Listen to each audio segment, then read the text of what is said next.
Let me give you just a few tips on time management essentials. First of all, you run the day or it runs you. A little simple analysis.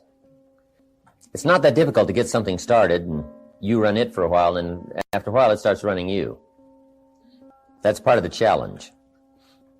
I told my staff one day, giving birth to a tiger is one thing, learning how to ride it is something else, right? Sometimes you start it, and then it turns around and starts giving you all kinds of trouble. Next, the time you've already committed to labor is enough time. If you're working already 8-10 hours a day, that's about it. You just can't work much more than that. Bursts at a time, you can work 12, 14, 16, right? And I'm sure we've all learned to do that, put in the extra time. But after a while, you pretty well have to put your life in balance, or your health is in jeopardy, and your heart's in jeopardy, your blood pressure is in jeopardy, a lot of things, if you don't stay in balance. So you don't have to put in any more hours, probably. All you have to do is just make better use of the hours. A cliche we've all heard. It's not the hours you put in, it's what you put in the hours that counts. Now also you need a written set of goals, time management essential. Priorities. Good plan for the next 10 years especially. Some of the things you want to accomplish. Let our dreams pull us through. Our objectives sustain us, get us up early, keep us up late. All right, drive us to do the disciplines, read the books, take the classes, study, whatever is necessary. And a constant review of your goals, because that's how you determine how to use your time, whatever priorities you're going for. Then you need a plan to achieve your goals. And game plans, laying out 6 months, laying out a year. When you do business internationally, several corporations, we just formed our first Australian corporation. You just got to have game plans to lay all this stuff out. Otherwise, it just doesn't get done. Things get missed. Taxes don't get paid. The details don't get taken care of. You've got to learn to think on paper. And if there's one thing under time management we can get across that's major, that one is it. Another key is learning to separate majors from minors. That's high on the list. Making sure you don't spend major time on minor things. This is why you need to think on paper, put your game plan on paper to make sure you're not spending major time on minor things. Little phrase I have says, don't mistake movement for achievement. It's not that difficult to get busy. What you have to do is check to see what you're busy on. Because it's easy to haul out the trash and fix the screen door, get the car washed, take the kids to school. I mean, it's easy to stay busy, right? The key is on what? So separate majors from minors. Next time management essential is concentration, zeroing in. Preoccupation is fatal, both on the freeway and in business. You got to keep your mind concentrated. I have a little rule that says, don't start the business day till you get to the office. I used to start my business day in the shower or at the breakfast table, and it just messed up a lot of things. I'm sitting at the breakfast table, guess where my mind is? At the office. I even got mixed up going to the beach and, trying to, do some relaxing time. But sure enough, when I'm in the office, I'm thinking about the beach. And when I'm on the beach, I'm saying I should be at the office. Now, see, that's mixed up. We quoted that little quote from the Reader's Digest in the evening seminar, right? Wherever you are, be there. If you're at the breakfast table, be there. When you're having a conversation with somebody, be there. When you're on your way to work, be there. Enjoy the ride. Take a look around you. What's going on? Study human nature. What's happening? Be there. And then when you get to the office, go for it. Next time management essential is learn to say no. Boy, it's easy to overload your calendar, get yourself into all kinds of time management problems simply because you didn't have the strength to say no when you should have said no. It's much more difficult to say no and then try to get out of it later, call back, make the arrangements, go through the whole embarrassment. Better to say no than to say yes and have to back out. Ron Reynolds has a good phrase that says, don't let your mouth overload your back. That's good. The next time management essential is when you work, work. When you play, play. That one I learned the hard way. See, if you're going to put in a day, just put in the whole day. And if you're going to take some time off, take it all off. Right? Take the whole day off. If you're going to work a day, work a good, long, hard day. If you're going to play, play, play all day. Either work all day or play all day. Because guess what? If you're going to knock off at 3 and go play, guess what you're thinking about all morning, right? Knocking off at 3 o'clock. I mean, it just, it's one of those things. It's hard to zero in, on something and make it productive if you're making plans to do something else. Now, part of this depends on what you do and depends on your work schedule and the job you have and the business you have, right? I understand that. Everything we're talking about these 2 days needs to be altered and monitored and worked around to fit your particular situation. I understand that. I have a builder friend of mine up in San Jose. His name is Peter Paulson. Peter's got it down pat. Peter works a week and takes off a week. It's the way he's got it arranged. He's a builder. Now, it's kind of clever, though. See, he works 5 days, takes off 9. That's a little... He says work a week, take off a week, yeah, but it's really 5 and 9. Because it's 5, and then it's a weekend, and 5 days, and another weekend, right? So, but what Peter does, the 5 days he puts in, he works, 14, 16 hours, almost around the clock, keeps 2 or 3 secretaries going, gives all the orders, the accountants, the superintendents, the builders, the whole thing, gets it all arranged, and works around the clock for 5 days, and then takes off. Now, you might not have the luxury of being able to do it that way, but just work on this. When you work, work. When you play, play. Okay, the next time management essential is analyze how you are.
and then either compensate for it or change.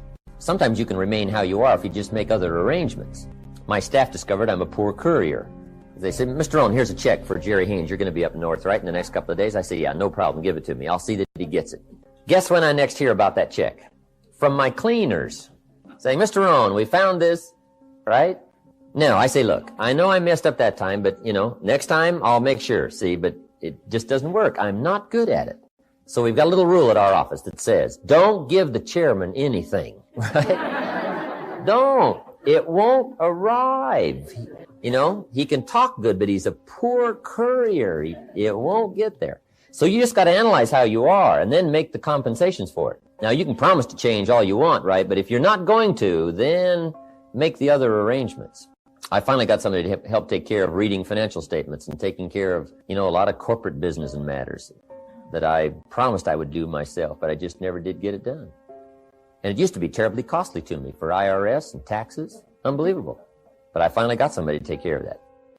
So if you're not going to change, if you're not going to do it, even though you promise yourself year after year, just then make arrangements to see that it gets done. So analyze how you are. If you're good at bookkeeping, then keep your books. If you're not, just don't keep promising. Just drop off all that mess.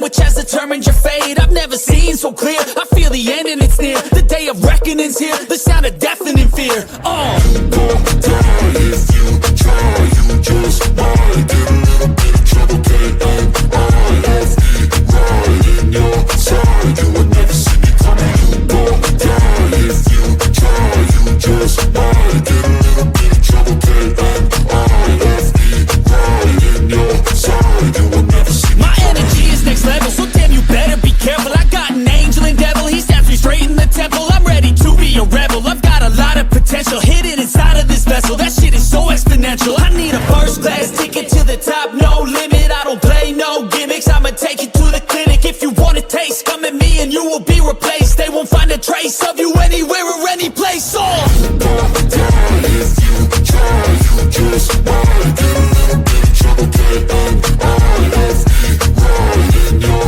side. You will never see me coming. You won't die if you try. You just might get a little bit of trouble. K-N-I-F-E right in your side. You will never see me coming.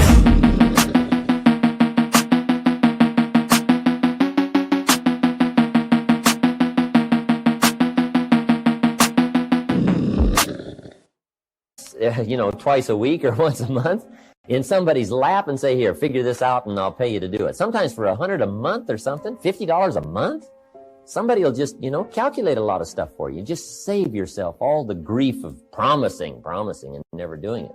So analyze how you are. That's very important. Next time management essential is beware of the telephone. Beware of the telephone, a useful tool, but it can also get you into trouble. So you got to watch the telephone on time management. Here's one way to use the telephone. Make sure you make an agenda before you make a call. Make a little list of what you're going to talk about before you call. Don't try to think and call out of your head. But if you don't have this agenda, you wander around, talk about all kinds of things that probably aren't essential. And then you have that at the end of the telephone conversation. You say, let's see, there was something else I was going to talk to you about. I can't think of it right now. If I think of it, I'll call you back. See, you just, great time waster. Also, when you make an agenda, it's really great when you come back to recall the conversation. Remember we talked about doing these 3 things? You say, no, we didn't go over that. Say, well, let me see. Oh, yeah. There it is in my log, the agenda of the telephone conversation. Okay? So use the telephone. Now, you got to beware of the telephone at home, too. Now, you might have to have some business calls at home, but you got to be very careful. The phone can be an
incredibly disturbing influence on family and social, personal life. So learn to regulate that. They got the phones now, you can just shut them off, right? When somebody calls, it just sounds like you're not there. You know, the phone just rings, but you don't hear it. I can just let the phone ring, but some people can't do that, right? I've had people over at my house, my phone rings. They say, aren't you going to answer your phone? I say, no, we're having lunch or whatever, right? So you got to answer your phone. I said, no, you don't. I've had them go answer my phones. They say, it's for you. I said, I imagine it is. Yeah, come on. Next, time management essential is have a certain time to solve problems. We found that helpful, especially in the business world. We say problems after 3. Just set them aside. Now, you don't ignore them, but you just set them aside in a certain time frame. All the problem calls, you just call back after 3 o'clock and just go right through them. Now, also, in setting them aside till 3 o'clock, problem comes in at 9 o'clock. And you say, hey, 3 o'clock, Mr. Rohn's going to get on the phone and make all these problem calls, right? Call back all these answers. Guess what usually happens between 9 and 3? Somebody calls back and says, hey, tell him not to call. We've already got it worked out. But see, if you take that call when it comes, sure enough, now you got to spend time. We learn in sales training. People ask questions. You say, hey, save that till training class. Bring that question to training class. You just learn those time-saving things so you don't have to cover the same.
Same things with each person. Okay. Next on time management is read all the books. Just get you some ideas on time management from the books. There's books by Bliss, McKay, Lakin. Because that's where you get the answers. Because everybody's got tailor-made situations that need different answers. So just read them all. You know, some's got some kind of weird stuff. Right? If you're weird, do the weird stuff, right? Whatever. Read it all. Next time management essential is be more alert. Part of the alertness is not only what's going on, but also be alert to looking at all your present procedures. You may have some old outdated procedures, stuff you've been doing for 5 years, and it's taken 10 hours instead of 1. right? You could put it on a computer or something. You could just, go through, because it's easy to just accumulate a lot of wasted time, wasted motion by not, updating all of your stuff. You don't have to use the old, you don't have to use that anymore, right? The old calculators. They got the neat, easy stuff, right? Just go through and make sure you're not bogged down with some old, antiquated stuff that's wasting a lot of time.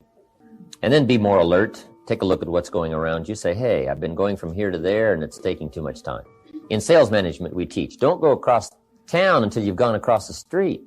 Have they heard your story across the street? Guys, I got this hot prospect 40 miles away.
It just probably isn't worth the time. It's too far. The span of distance is too long. Just shorten up the span. So be alert as to those kind of time wasters. The last one here is ask questions. When you get ready to talk to somebody, ask some questions. It might save you a great deal of time. Because it's easy to talk to somebody for an hour and then discover you've been on the wrong subject. Or maybe you're talking to the wrong person. Say, who are you? Oh yeah, John, I forgot. You're talking about somebody else's problem. No, ask questions. Then you can get right to the heart of the matter. And then after you've asked a couple of questions, ask a couple of more. Because you can ask somebody, hey, what's wrong? It's not going well, what's wrong? Guy says, well, I can't seem to get at it. And then you just go on, here's how you ought to get at it, and so on, when that's not really the problem. Most people at first don't disclose the real problem. Make sure you learn that in management. Most people at first don't disclose the real problem. They disclose the surface problem. Sometimes the real problem is the problem. Guy says, well, I got some problems at home. So, oh, that's why you're not getting out there. I've been talking about hitting it when the real problem is something's wrong at home. Let's talk about that. See, just a couple of questions, and you just save yourself an hour. You save yourself talking too long about the wrong things just by asking the questions, okay?